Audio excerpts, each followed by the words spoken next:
Tips and ട്രിക്സിലേക്ക് ഏവർക്കും സ്വാഗതം. ഫെബ്രുവരി മാസം നടന്ന ഹൈക്കോർട്ട് അസിസ്റ്റന്റ് പരീക്ഷയുടെ ഷോർട്ട് ലിസ്റ്റ് പ്രസിദ്ധീകരിച്ചിട്ടുണ്ട്. അപ്പോൾ കട്ട് ഓഫ് എത്രയാണ്, എത്ര പേരാണ് ലിസ്റ്റിൽ ഉൾപ്പെട്ടത് എന്നീ കാര്യങ്ങളൊക്കെ നോക്കാം. അപ്പോൾ എല്ലാവർക്കും വീഡിയോയിലേക്ക് സ്വാഗതം.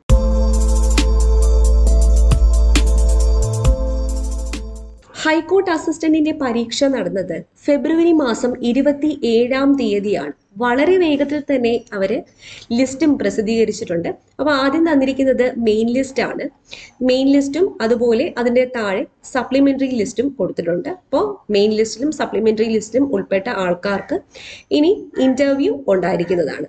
അപ്പോൾ കട്ട് ഓഫ് എന്ന് പറയുന്നത് 53 മാർക്കാണ്. The candidates who have secured 53 marks and above are included in the main list of the short list.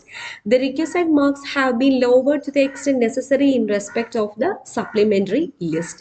ഇനി ഷോർട്ട് ലിസ്റ്റിൽ ഉൾപ്പെട്ടവർ എന്താണ് ചെയ്യാനുള്ളത് എന്നിവിടെ പറഞ്ഞിട്ടുണ്ട്. The candidates belonging to economically weaker sections or other backward classes, scheduled caste, scheduled tribe included in this short list who are to produce non-creamy layer certificate, caste certificate, EWS certificate as the case may be, shall produce the same along with the other documents as and when called for.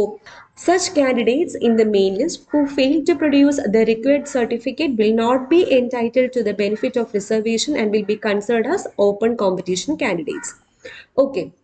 അപ്പോൾ non creamy layer certificate ആ സമയത്ത് document വെരിഫിക്കേഷന്റെ സമയത്ത് ഉണ്ടായിരിക്കണം എന്ന് പറഞ്ഞിട്ടുണ്ട്. Okay, അപ്പോൾ അടുത്തത് ഇനി ഇന്റർവ്യൂ ആണ്. The date, time and place of interview will be intimated in due course. അപ്പോൾ ഈ ഷോർട്ട് ലിസ്റ്റിൽ ഉൾപ്പെട്ട എല്ലാവർക്കും കൺഗ്രാറ്റുലേഷൻസ്. ഇന്റർവ്യൂവിന് വേണ്ടിയിട്ട് നന്നായിട്ട് തന്നെ പ്രിപ്പയർ ചെയ്യുക. ജോലി കിട്ടട്ടെ എന്ന് ആശംസിക്കുന്നു. ഇന്ത്യയിലെ നമ്പർ 1 ഓൺലൈൻ എഡ്യൂക്കേഷൻ പ്ലാറ്റ്ഫോമായ അൺഅക്കാഡമിയിൽ ഇനി വരാനിരിക്കുന്ന എല്ലാ കേരള PSC പരീക്ഷകൾക്കും വേണ്ടിയിട്ട് ബാച്ച് കോഴ്സസ് സ്റ്റാർട്ടായിട്ടുണ്ട്. മെയിനായിട്ട് Kerala administrative service exam KS എക്സാമിന് വേണ്ടിയിട്ട് പുതിയ കാറ്റഗറി തന്നെ ലോഞ്ച് ആയിട്ടുണ്ട്.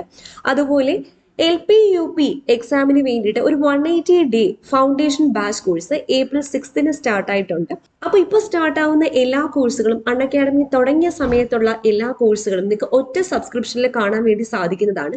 10% ഡിസ്കൗണ്ട് കിട്ടാൻ വേണ്ടി ഞങ്ങളുടെ കൂടെ ടിപ്സ് ആൻഡ് ട്രിക്സ് യൂസ് ചെയ്താൽ മതി. അതുപോലെ 10th ലെവൽ പ്രിലിംസിന് വേണ്ടിയിട്ട് March 21 55 ഡേയ്സ് ബാച്ച് കോഴ്സ് സ്റ്റാർട്ടായിട്ടുണ്ട്. ഡിഗ്രി ലെവൽ പ്രിലിംസ് എക്സാമിന് വേണ്ടിയിട്ട് March 23 ബാച്ച് കോഴ്സ് സ്റ്റാർട്ടായിട്ടുണ്ട്. SCRT മാത്രം ഫോക്കസ് ചെയ്തിട്ട് ബാച്ച് കോഴ്സസ് ഉണ്ട്. അതുപോലെ ഡിഗ്രി ലെവൽ പ്രിലിംസിന് ഓൾറെഡി തന്നെ ബാച്ച് കോഴ്സ് പോയിക്കൊണ്ടിരിക്കുന്നുണ്ട്. 10th ലെവൽ പ്രിലിംസിനും ബാച്ച് കോഴ്സ് പോയിക്കൊണ്ടിരിക്കുന്നുണ്ട്. അപ്പോൾ ഇതെല്ലാം നിങ്ങൾക്ക് ഒറ്റ സബ്സ്ക്രിപ്ഷനിൽ നേടാവുന്നതാണ്. 10% ഡിസ്കൗണ്ട് കിട്ടാൻ വേണ്ടി ഞങ്ങളുടെ കൂടെ ടിപ്സ് ആൻഡ് ട്രിക്സ് യൂസ് ചെയ്താൽ മതി. KS exam prelims and mains focus ചെയ്തിട്ട് ബാച്ച് കോഴ്സ് സ്റ്റാർട്ടായിട്ടുണ്ട്. അതുപോലെ ഫ്രീ ടെസ്റ്റ് ചാമ്പ്യൻഷിപ്പ് രാത്രി 8 മണിക്ക് നടക്കുന്നുണ്ട്. വിന്നേഴ്സിന് പ്രൈസസും കിട്ടുന്നതാണ്. അപ്പോൾ 10% ഡിസ്കൗണ്ട് കിട്ടാൻ വേണ്ടി ഞങ്ങളുടെ കൂടെ ടിപ്സ് ആൻഡ് ട്രിക്സ് യൂസ് ചെയ്താൽ മതി. ഓക്കെ, വീണ്ടും കാണാം. Thank you.